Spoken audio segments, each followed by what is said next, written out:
What's going on, everyone? My name is Gothix, and today we're going to be doing something a little bit different for this channel. I decided to have a special guest on, and I'm going to start doing these conversations more on this channel because I think that these these folks of who we're going to have these conversations with, I believe, have messages that need to get out there more. Right now, there's a really interesting narrative that's kind of circling us. And so Adam here is someone that just wrote their book called Black Victim to Black Victor.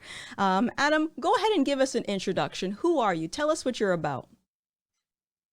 Well, my name is Adam Coleman. I am 36 years old, and I've been basically political for about 10, 11 years. I'm a former liberal. I'm now what you may call possibly a conservative, depending on the issue, libertarian. And, I decided to sit down for about a year and write a book after the George Floyd incident, because, like you said, the narrative that was going around was a narrative that I thought was a false narrative and an exaggeration of what it's like to be Black in America, as someone who's lived in multiple states in America. So that's my story in a very short box. Okay. Wow. Okay, so just you saying that over exaggerated narrative, even saying that, I can just assume that you've probably not had a very well received response from people. Am I accurate in that assumption? Well, to be honest with you, during the writing process, I didn't want my judgment to be clouded while I was going through the whole process. I wanted to be very factual. I wanted to be very literal. Um, you know, I- some people knew I was writing the book, other people didn't. And I shared some of my writings with people. Mostly to be completely honest, they were like-minded, but I wasn't seeking for approval in order to write it. It was more of me expressing myself and expressing the information that I was able to discover simply by just Googling and just being curious and asking very particular questions. Questions like how many unarmed Black people are actually killed per year, or even just recently in the past couple of years. And based off the narrative, there's polling results that have shown that it's not unusual for people who are liberal to think that there's 1,000+ Black unarmed men that are killed by the police a year, when in reality, it's less than the amount of people who are struck and killed by lightning every year. So it's an incredibly rare occurrence. It's unfortunate when it happens, but it's incredibly rare. And what I'm concerned with is our outrage as to being proportionate to the actual situation. So if we have thousands of Black kids, especially Black men, who are killed in the streets every year, why is our outrage not aligned and not proportionate with what is actually going on in the world and what's going on in our streets throughout America? Why is our outrage so high for the rare and so little for the common? And a lot of what I talk about in the book is the normalization of Black death, the normalization of seeing Black people as the unfortunate people, as in some ways, the white man's burden. And that's how we portray ourselves at times, because we feel that we are victims. We're victims of an American society.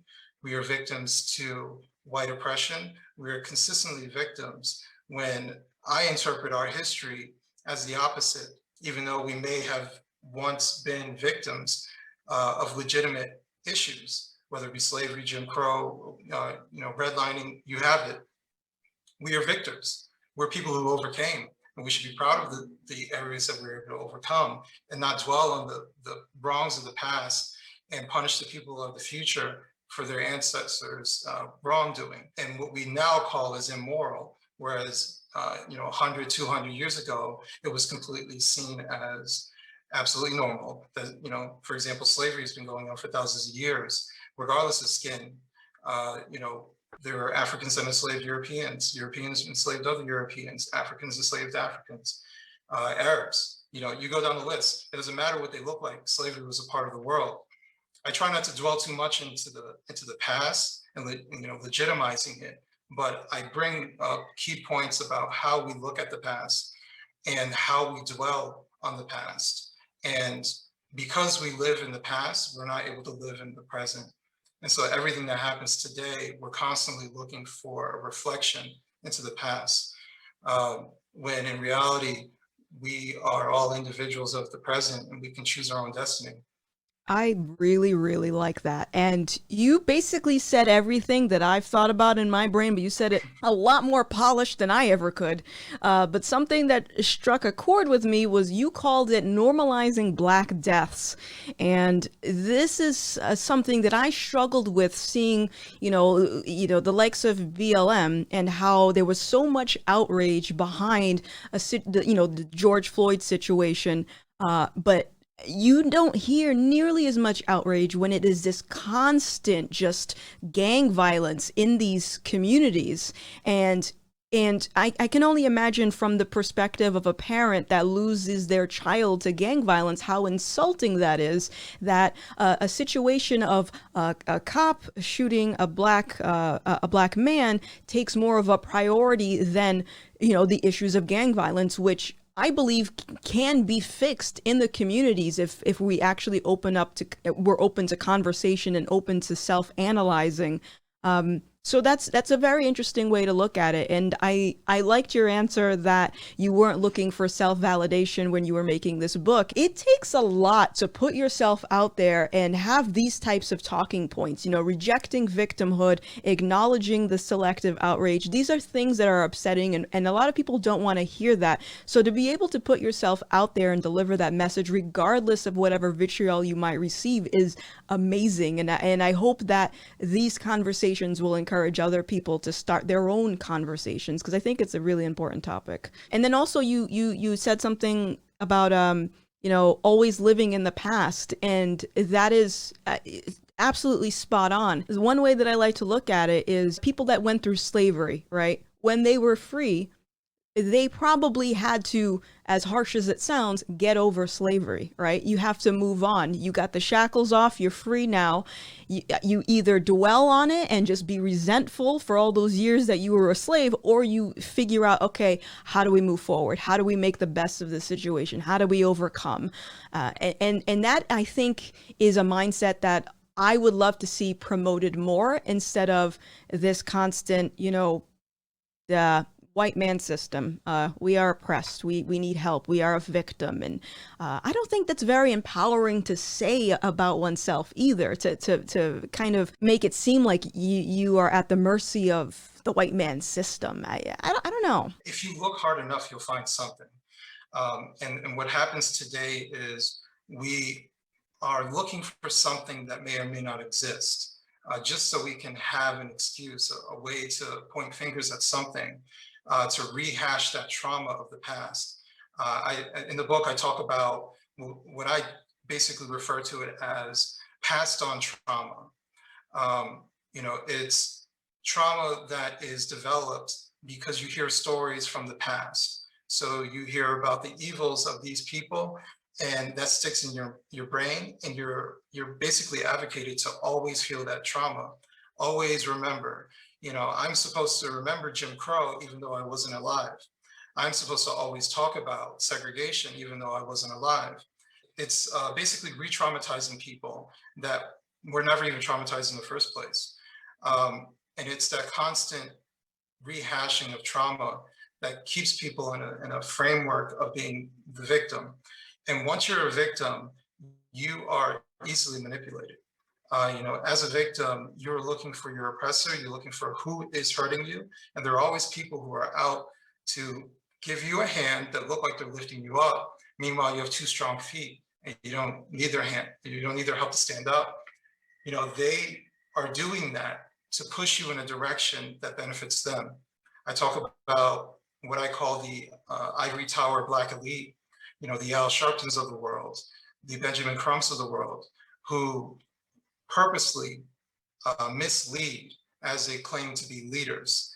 They purposely profit off the pain of Black people. They're essentially the ambulance chasers of Black America. They have no problem showing up once a Black man dies, but as long as they die in the right way, as long as they die in a way that's suitable to their narrative. But they don't give a damn about an innocent person who gets caught up in a conflict, a person-to-person issue, and a senseless violence. They have no care in that because to them that is acceptable. And they show it's acceptable by their behavior. They show it's acceptable by their advocacy to stop it, which they have no advocacy for it. So they only care when it fits their particular narrative. And they're willing and ready to show up at any moment to push that narrative. And it's no wonder when you look at men like Al Sharpton, Jesse Jackson, these are two Black men who not only are proud Democrats, they also ran for president, and they ran for president on the Democrat ticket, and they're very close ties with the Democrat Party. Regardless of party affiliation, I have questions about their politics and their motive for what they do and how much money they bring in. You can easily go onto the IRS's website and look up the National Action Network and see what they do with their money. And you might be surprised at how very little goes to anything that might seem tangible, that might actually help Black people, and how much money Al Sharpton pays himself every year. And I can tell you it's over $1 million.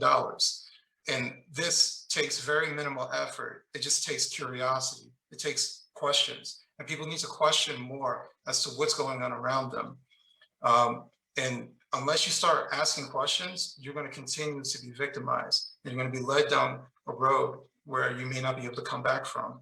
You are completely right. A lot of these things can easily be found if you are willing to find that information. I understand that it's probably very shocking to hear about race hustlers. It's probably, there's going to be some resistance to that idea because you've been fed this narrative for so long. But it's one of those things where you follow the money. Where's the money going?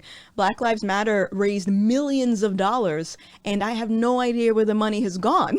And just to go back a little bit, I think the first mistake that that has been normalized within Black America, if you want to call it that, or has been normalized in the minds of Americans just in general, is that Black people are expected to have race leaders. And that has been the biggest mistake.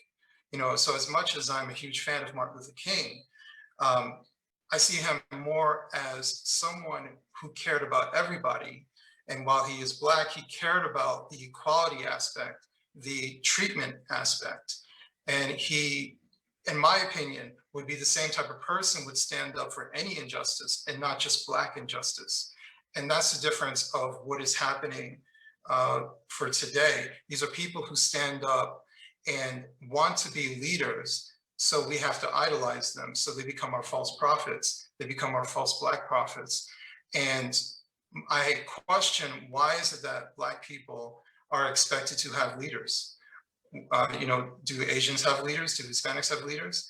And I'm sure there's, pseudo leaders, people who are influential, and that's something completely different, but we're expected to have race leaders, racial leaders. And that expectation of leadership, I hear frequently, we need better leaders. No, we need better individuals. We need people to see themselves and start with themselves first.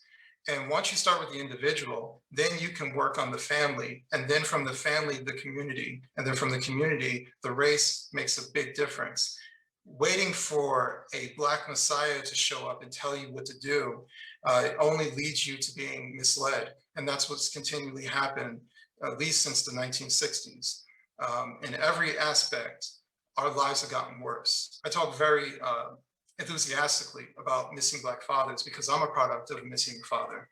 I'm the product of a single parent home. And when I see people saying, you can do it all by yourself, you're the mother and the father, and congratulating mothers on Father's Day is incredibly insulting, especially as someone who is a father.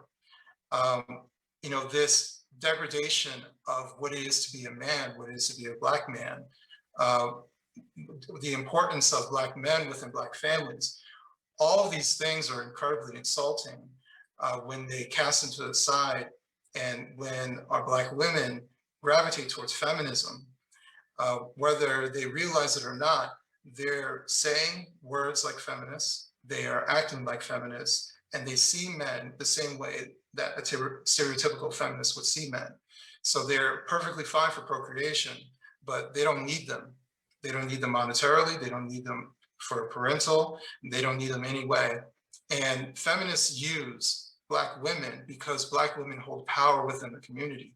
So Black women control the purse, since there are about 70% of Black people grow up in a single parent household. So that means that the mother controls the purse within the household. The mother controls what the children does. The government backs up the mother overwhelmingly. And the mother also contributes, or not contributes, but she dictates the life outcome for the child if that child is even born. And when 1/3 of Black pregnancies results in an abortion, the mother is in control. The Black father has been out of control and hasn't had a say in a very long time. This book is not just one thing. So while it is centered around Black people, it's a story about overcoming.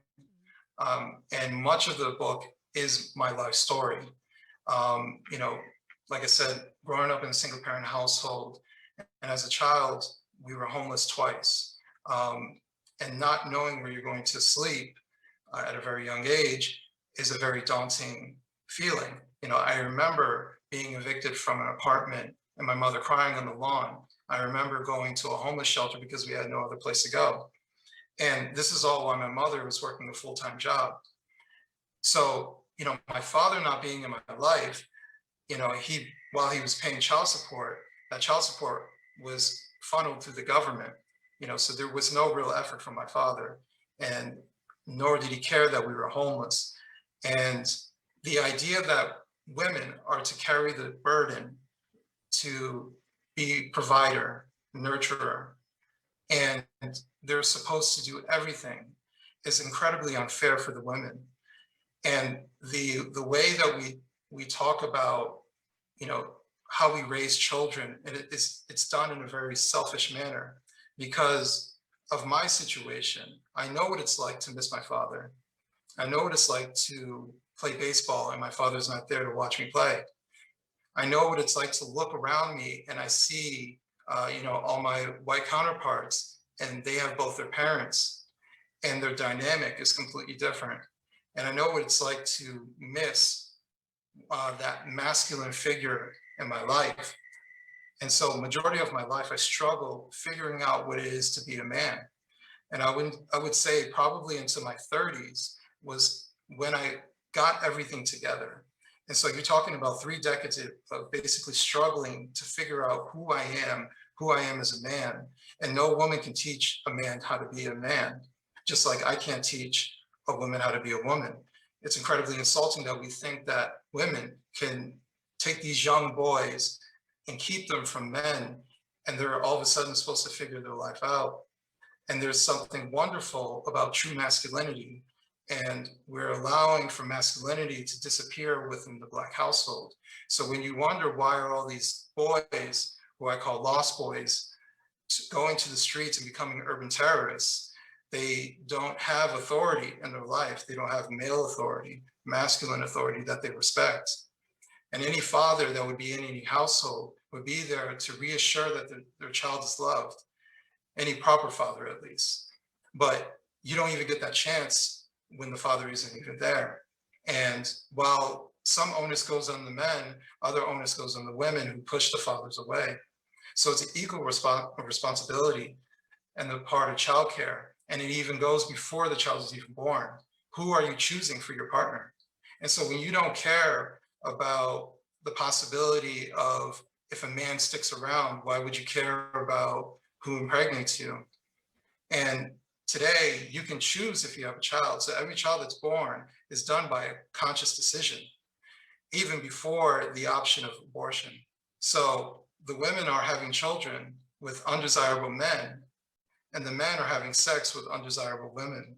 And all it's doing is creating more chaos and more children like myself who are stuck picking up the pieces throughout their life and trying to figure out who they are. Within the last year or so, I've been more aware to this narrative that seems to be taking masculinity out of households, and more specifically with Black households. And it's really troubling to look at someone who would advocate for something like that and look at them seriously when you are faced with the stats of broken households in Black America.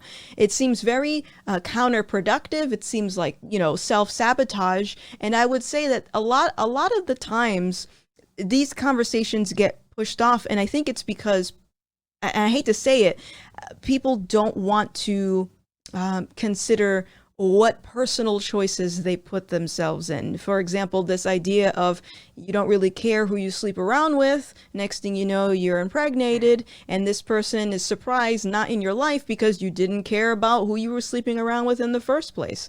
And I'm a big believer of live and let live. Do whatever you want as long as it makes you happy, you're not hurting anybody.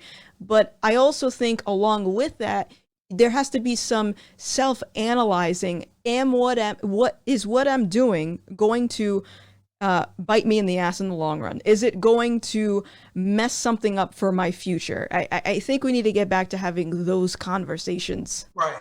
And what I can tell you is that those conversations don't typically happen is because you don't criticize who's in power. And so within Black households, the woman is in power. And, it's the same reason why the biggest insult you can push towards a Black person is insulting their mother. And no one cares if you insult their father.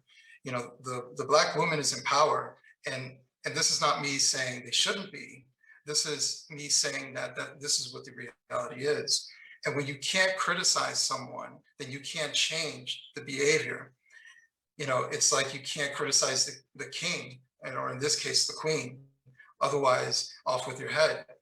And what happens too often is we avoid criticizing our mothers. We love our mothers. I love my mother, but I'm critical. I'm critical of her because I do love her. And you only criticize people that you care about. If you don't care about them, you just let them continue with the status quo. But we have to criticize our Black mothers. We have to say, why did you put us in this circumstance? What made you do this? And we have to be able to say these particular behavioral patterns aren't healthy. And all it does in the long run is hurt them. And they're left to keep up this strong Black woman persona. And I would even go back to the whole feminist thing where, because we can't criticize them, feminists see that all women are beautiful, all women are perfect, and they're magical and they're wonderful. And we treat our Black women like Black queens. And, we use these words. They have Black girl magic and they're bosses. But because we can't criticize our family boss, that means that they can do whatever they want, even things that hurt them. And so when more than half of Black women are obese, not overweight, obese. And like I said before, when 1/3 of them are, 1/3 of the pregnancies are resulting in abortion. And when these women, these Black women, are the highest demographic as far as diabetes in America, that means they're incredibly unhealthy, but we're not allowed to say anything. And we're supposed to pretend that they're just big bones. We're supposed to pretend that the way that they're carrying themselves is perfectly fine. Meanwhile, they are suffering. They breathe heavy going upstairs. They're carrying oxygen tanks. They're not making it a long time in this world. And I've seen the older Black women who are suffering. They're overweight, or they're obese, and they're suffering with all types of ailments that they shouldn't be. And, I like to think about the quote from Kevin Samuels, where he told a caller, who was trying to say, I'm not that big. He said, go back and look at what your grandma looked like. And that will tell you something. That will tell you that something is wrong, something is off. And granted, many Americans are bigger. That's a fair criticism of Americans just in general. And there's multiple reasons why. But the difference is that there's a special amount of cover that we put on Black women. And all it does is hurt them. So when I'm criticizing them, when I'm pointing out these facts, it's not to chastise them. It's to help. It's saying there's a problem here and we need to address it. We need to talk about it. Otherwise, they're going to keep dying from preventable diseases. They're going to be laying dead in extra large caskets. This is the reality of the situation. And it's not pretty. It's very daunting. Right. No, I completely agree with you. it's unfortunate because what you're saying right now, I can tell that you care about the topic. You care, you want to see black people thrive. You want to see them live their best life. And sometimes with that comes tough love. I don't believe Right. the solution would be to just lie to someone or, enable them to keep, doing the same behaviors if it's going to ultimately hurt them. I recently made a video where I talked about there are high STD rates specifically amongst young black women, and it compared to Mhm. other races. That is alarming. And this is not me to say you should not go out and have fun and do whatever, but be smart about it. Consider your actions. What is that going to look like? Yeah. And anytime I hear a statistic like that, when you're talking about, something that is so off balance, my first question is, where's their father? And I'm willing to bet their fathers were either not in their life at all or very minimal impact in their life.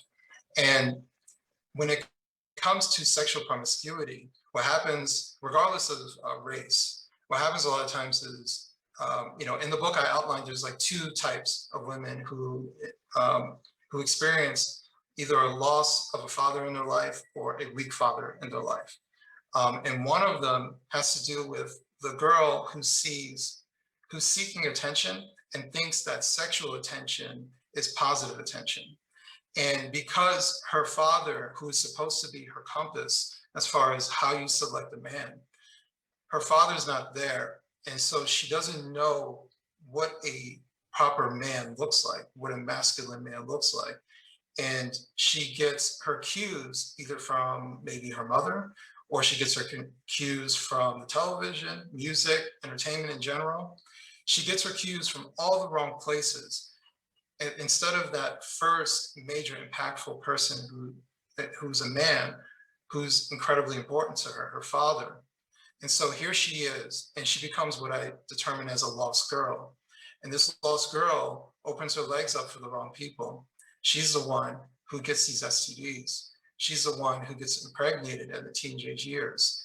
And I haven't looked up the stats, but I'm sure the stats of teenage girl pregnancies and coming from a single parent household is astronomical.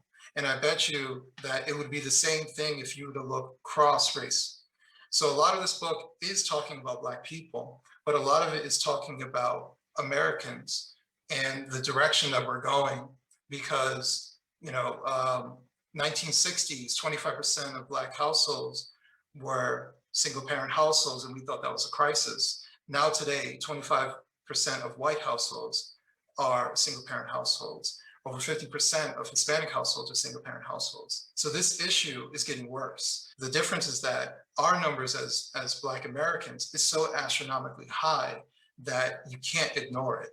So when you look at 25% for white and 67 to 70% for Black, that is a huge difference. And then you want to look at what happens when there's neglect in the home.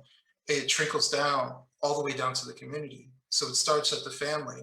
And once the family's broken, then the community starts to unravel. Where do you see this country going if these problems are not addressed? More hurt people. That's the simplest way of putting it. So there's going to be more crime. There's going to be more economic loss. There's going to be more hurt children who are going to grow up to be hurt men and women. There's going to be more disappointed partners. So these men who are growing up without their fathers, they grow up, these boys who are growing up without their fathers turn into men who are not suitable partners for women. And that hurts women too. And so all of this trickles down, and the hyper violence that we look at is coming from an extremely, extremely small percentage. And so when I point out that Black people are 13% of the population and Black men are about 6%, and obviously not every Black man is committing, violent crimes. And so we're looking at a fraction of the Black, want to call it Black community, or Black men, fraction of Black men, if we're completely honest, that are committing about half of the violent crimes in America. And so that hyper violence, that crime is just going to increase. and then there's always going to be someone who is profiting off of it, whether it be the hip hop industry that is backed by billion-dollar corporations, or whether it be the prison industry that's becoming more privatized and has no problem filling their jails up with black men and women. Someone's going to profit off of the pain, and you have all these different organizations that are popping up that take your money in the hopes that you believe that they're going to help Black people. But time and time again, it's shown that that money disappears and there just becomes more fraud, or what I would call fraud, more resource stealing from Black people, or even from white people who are well-intentioned and want to help Black people. So ultimately, if this problem continues, it's going to just keep getting worse. It's going to end up in more people hurting, more death, more pain, more emotional pain, more trauma. What do you have to say about this this argument that the reason Black on Black crime is so crazy high is because of still some type of systemic racism, as in they, because they live in these poverty-stricken areas, that's the result, and, they need to feed their family. Like, what do you say about that argument? So this is probably one of the most easily debunkable things to say. So, there's always a comparison to the Black men who are locked up in jail as it being akin to slavery. They see bondage to bondage, but that's not true. So we can debunk that by looking at the 1920s census. You can look throughout the 1920s, and the percentage of Black men who were locked up in jail was proportionate to the population of Black people. So during a time frame where there was Jim Crow and majority of Blacks were living in the South, there was Jim Crow and there was legalized racism, and you had all of these legal factors and these societal factors that could legitimately oppress Black people, yet our population of imprisonment was proportionate to the population of Black Americans. So the idea that it's a legacy of slavery, or not even the legacy of Jim Crow, because even during the Jim Crow era, our population numbers within the prison didn't look the way it did. Everything coincides with the breakdown of the family. And from a psychological and behavioral standpoint, it only makes sense. Once the family breaks down, people become misguided, people become frustrated, they become angry, and they're going to act out their trauma in some particular way. And so when it starts to break down, that's when you try to correct it. But the problem has been, for decades, we have been normalizing a broken household. Whether you want to say that the government has been subsidizing single parent homes, or subsidizing women subsidizing women to get rid of their fathers and equate the fathers as being just a paycheck, that all plays a part into it. But culturally, we've allowed it to happen. And so even when I point blame at the government, we still allowed it to happen. We allowed that to become the normality. We allowed, food stamps to become the way that we eat food for some of these people. We allowed Section 8 housing to be this luxurious thing to get onto, and you're lucky if you can qualify for it, rather than the individuality of overcoming and the individuality of leaving poverty and becoming successful. And to me, as a Black American, we have roots in this country that goes far deeper than many Americans that live here today. And so we should be proud to be Americans. And though America was not fair in very particular ways, today we have no excuse. We are the most prosperous country in the world, and we live here too. We've contributed to the society for decades upon decades. We've died in wars, even when we came back and we were separated from everybody else. So I find it hard to believe that our ancestors lost their lives for us today to not have those same hurdles and sit back and say, well, I can't because of history of slavery. It's incredibly insulting and it's weak. These are strong people to overcome things, and they're not losers, they're winners. And that is the antithesis of this book. is to talk about how we are historically victors and we were able to overcome such odds. And we're not these people who need a handout consistently. We're not anyone's burden. And from an individual standpoint, we can do whatever we want to do. It's just a matter of, do we want to do it? Do we want to wait for the Democrat Party to give us reparations? Do we want to wait for Al Sharpton to show up at our child's funeral so we can get our payout? Do we want all of these things that are given to us, or do we want to work for it? Do we want to earn it? And I believe that many Black Americans want to earn it, but they don't see that there's a manipulation tactic to keep them subdued from achieving great things in this world. Because if they achieve great things, then the people who are in power, the elite, the parasites of the people who are traumatized, they lose their power. So all of this, to me, all comes down to power. It's a power struggle. Meanwhile, people die and people suffer and they experience trauma. I'm very critical about the Democrat Party and how they tend to weaponize, identity politics or this narrative of oppression and victimhood to control people. And I've said this a few times: when you believe in that position that you are oppressed and you are a victim, that means that someone will walk in and say, "You're a victim. I'm the hero. I'm going to save you." Am I correct in my assessment to say that the Democrat Party specifically does this more than any other party? Well, first, before I answer your question, I want to be known that I'm not a Republican. I consider myself an independent. I am conservative minded and libertarian minded on certain things, but I'm not a Republican. I have a level of distrust for both parties, but I think it's a healthy distrust. And this allows me to think for myself and choose who I think is more suitable as far as a political leadership. But to answer your question, who utilizes race more? And I would say the Democrat Party.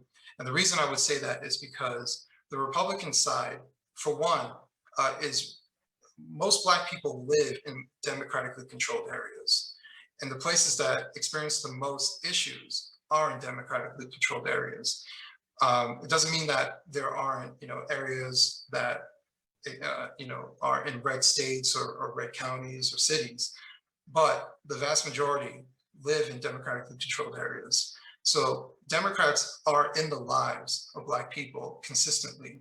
When it comes to Republicans, they are conservatives, and conservatives are very individualistic. And if they're principled conservatives, they see people for who they are. And they purposely try to remove race or sex or any other attribute that you're born with that you have no control over to try and judge who you are. It doesn't mean that when they look at me, they don't see I'm Black. They see I'm Black, but me being Black is not of their concern. My character matters to them. And so that is one thing I've learned over the past couple of years talking to conservatives. They don't want to talk about race, not because they want to shy away from their guilt or whatever nonsense you want to throw in their direction. They don't want to talk about race because they want to know who you are. They want to know who the individual is.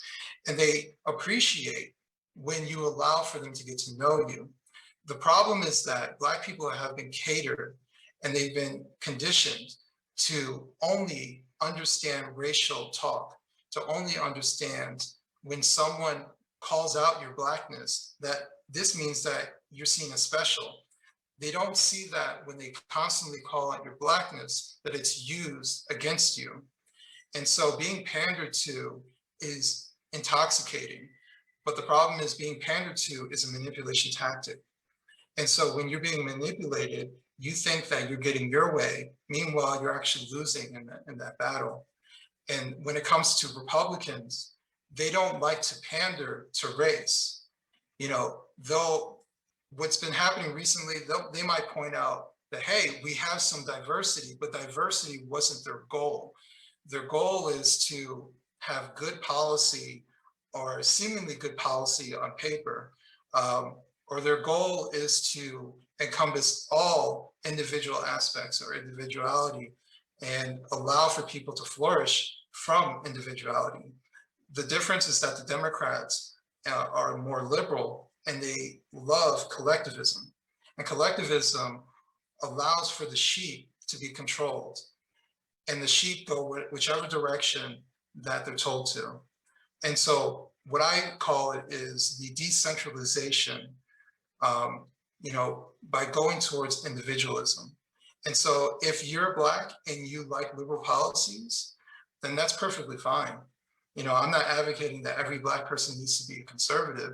And a matter of fact, I'm not advocating that everyone needs to be conservative, but there needs to be a healthy balance between the two. And what's happening is everything is becoming polarized. People are being pushed towards the far left, and people are being pushed further to the right. And you're being told to choose your side when the vast majority of people, if you get them, by themselves, they'll express that they're somewhere in the middle. And this hyperpolarization surrounded by race and pandering, all it does is push people in directions that they may not actually want to go towards. That's really important. That's very important. And I wanted to ask you about that because when I talk about these types of things, when I'm very critical about, being an individual and, this victimhood narrative that we're seeing amongst Black Americans, I always hear that this is a right-wing talking point. It's a talking point specific to the Republican Party. And I have expressed many times that I am politically homeless. I'm somewhere in the middle. I just subscribe to whatever makes sense and what is applicable to my life. So the idea of, being an individual, I don't think people should look at it from the perspective of, okay, who's saying this information? Is this someone on the right? Is it a conservative? Okay, let me discredit them entirely. That's not, you don't get anything done that way. You just shut your mind off to any conversation. As well as being an author now, I am also the founder of Wrongspeak Publishing. It is a website, primarily a blog, where either myself or other people who want to be heard, I allow for them to write very in-depth, thoughtful, and thought-provoking articles that may go against the narrative that is spoken about on a daily basis. I believe in free speech. I'm an absolutist when it comes to free speech. I believe that you should be allowed to say whatever you want, whenever you want, and people should be brave enough to speak. People should be brave enough to suffer any consequences that come for it. And the reason why I don't hide my face, the reason why I use my name on my book is because I'm not afraid. I'm not afraid of cancel culture because cancel culture wants you to be afraid. And fear is a motivating factor to keep you silent. And silence only perpetuates pain against other people and only hurts you in the long run. On Wrongspeak, I truly believe that we can come together and we can understand each other. So even if you don't agree with where I'm coming from, the point is so that we have good faith conversations and we can disagree in a healthy manner or agree in a healthy manner. And all I want is for America to go back to the place where I thought we were years ago, where we can make offensive jokes and we could be offensive, and all we have to do is ignore the people that we didn't agree with. And we need to be able to bridge a gap between people who are on either side of the aisle and have more good faith conversations with people. Because despite what the media says, despite what the political elites say, not everyone is a far leftist and not everyone is an alt-right white supremacist. There are plenty of people, plenty of good people who are right along the center on either side. And we deserve to sit down and talk to each other and be heard and think. And all I want to do is have people think for themselves and make up whatever decision you want for yourself.